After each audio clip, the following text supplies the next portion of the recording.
अस्सलाम वालेकुम स्टूडेंट्स। आज हम इस वीडियो लेक्चर में डिस्कवरी ऑफ इलेक्ट्रॉन को डिस्कस करने जा रहे हैं। अगर बोर्ड एग्जाम में आपके पास लॉन्ग क्वेश्चन आता है define in detail crooks tube, तो भी आपको यही चीज़ लिखनी है।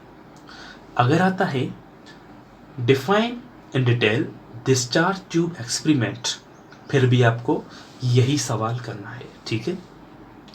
अगर कहते हैं define in detail J Thompson experiment, फिर भी आपको यही चीज़ लिखनी है।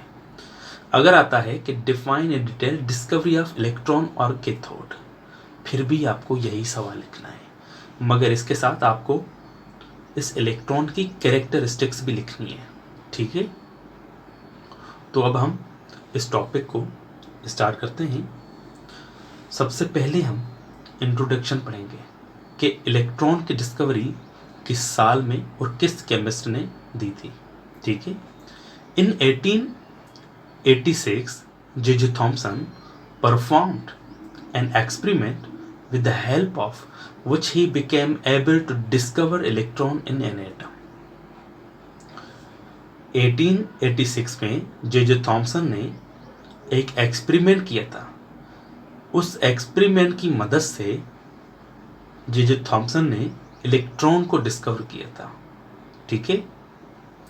इलेक्ट्रॉन को किसने डिस्कवर किया था? जे थॉम्सन ने। किस साल में किया था? 1886 में। ठीक है। उसके बाद नोट है, अगर सवाल में ये चीज़ आप ना भी लिखें ना तो भी कोई मसला नहीं है। ये सिर्फ मैंने आपकी जनरल नॉलेज के लिए रखा है कि जे थॉम्सन को नोबेल प्राइज भी मिला था। Note, J Thomson was awarded the Nobel prize for his great discovery. Electron की डिस्कवरी जब इसने की थी ना, तो इसकी मदद से जे थॉम्सन को नोबेल प्राइज भी मिला था। फिर आते हैं हम एक्सपेरिमेंट की तरफ कि कैसे जे थॉम्सन ने एक्सपेरिमेंट किया था तो हमारे पास इलेक्ट्रॉन की डिस्कवरी हुई थी। J Thomson took a discharge tube. J Thomson ने एक हमारे पास डिस्चार्ज ट्यूब लिया था। ठीक है। which containing 2 electrodes and remove most of gas from tube which with the help of vacuum pump. When the pressure of gas in tube became very low at 0.001 torr, he switched on a source of battery about 10,000 voltage. मतलब कि J Thompson ने एक discharge tube लिया था। इस discharge tube में 2 electrode इसने रखे थे। एक इलेक्ट्रोड का नाम हमने कैथोड रखा है, यानी कि नेगेटिव इलेक्ट्रोड, और दूसरी साइड पे पॉजिटिव इलेक्ट्रोड। नेगेटिव इलेक्ट्रोड का नाम है कैथोड और जो पॉजिटिव इलेक्ट्रोड है यानी कि पॉजिटिव इलेक्ट्रोड का दूसरा नाम है एनोड। Set clear? उसके बाद इसने इस ट्यूब पे एक वैक्यूम पंप भी फिट किया था। वैक्यूम पंप की मदद से इसमें जो भी गैसेस है ना, वो वैक्यूम की मदद से बाहर रिमूव हो रही थी। ठीक है। फिर क्या है, इसने एक बैटरी भी रखी थी। अब बैटरी की मदद से इसने करंट दिया था, वोल्टेज दी थी अबाउट 10,000 वोल्ट्स। ठीक है। तो इस बैटरी के हमारे पास 2 टर्मिनल है, एक पॉजिटिव टर्मिनल है और दूसरा नेगेटिव टर्मिनल है।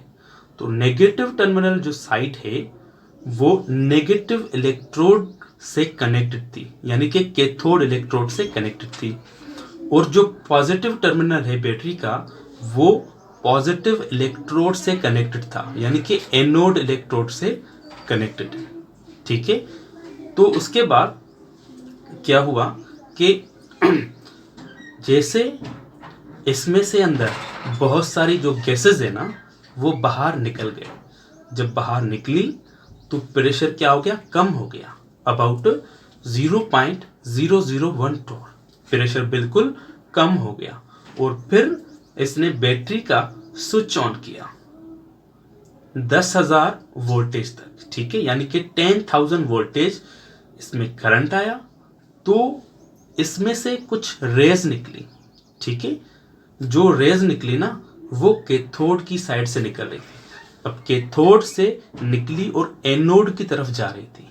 नेगेटिव इलेक्ट्रोड्स निकले और पॉजिटिव इलेक्ट्रोड की तरफ वो ट्रेवल कर रही थी।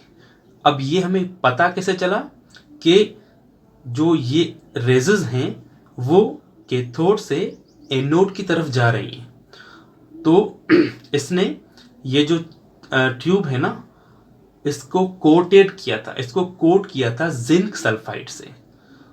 तो जैसे ये रेज इस ट्यूब के वाल से टकरा रही थी, कोलाइड कर रही थी, तो इसमें से फ्लोरेसेंस प्रोड्यूस हो रहा था। अब फ्लोरेसेंस क्या है? वो यानी कि हमारे पास कुछ शाइनिंग, एक हमारे पास रोशनी प्रोड्यूस हो रही थी। तो उस रोशनी की मदद से हमने ये अंदाज़ा लगाया कि इसमें से जो रेज निकल रही है वो कैथोड से निकल रही है और ट्रेवल कर रही है एनोड की तरफ, ठीक है। तो अब देखें, अगर हमारे पास सवाल में लिखना हो तो कैसे लिखेंगे? Observation, as a result of the experiment Thomson observe that some rays are being produced at cathode and traveling toward the anode, and when they strike with the wall of tube they produced fluorescence, ठीक है। जैसे इसने battery की high voltage की तो इसमें से कुछ रेज निकली। अब वो रेज कहाँ जा रही थी? कैथोड से ट्रेवल कर रही थी एनोड की तरफ। अब पता कैसे चला ये रेज यहां से यहां तक जा रही है?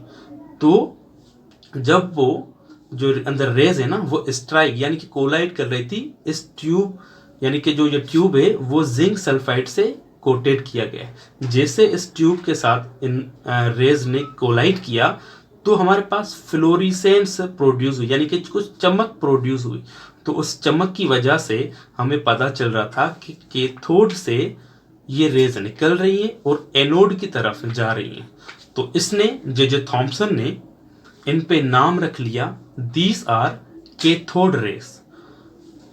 वक्त गुजर गया तो इन्होंने नाम दे दिया दीज आर इलेक्ट्रॉन्स। तो ऐसे ही हमारे पास इलेक्ट्रॉन की डिस्कवरी हो गई। अब इलेक्ट्रॉन की डिस्कवरी किस ट्यूब से हुई है?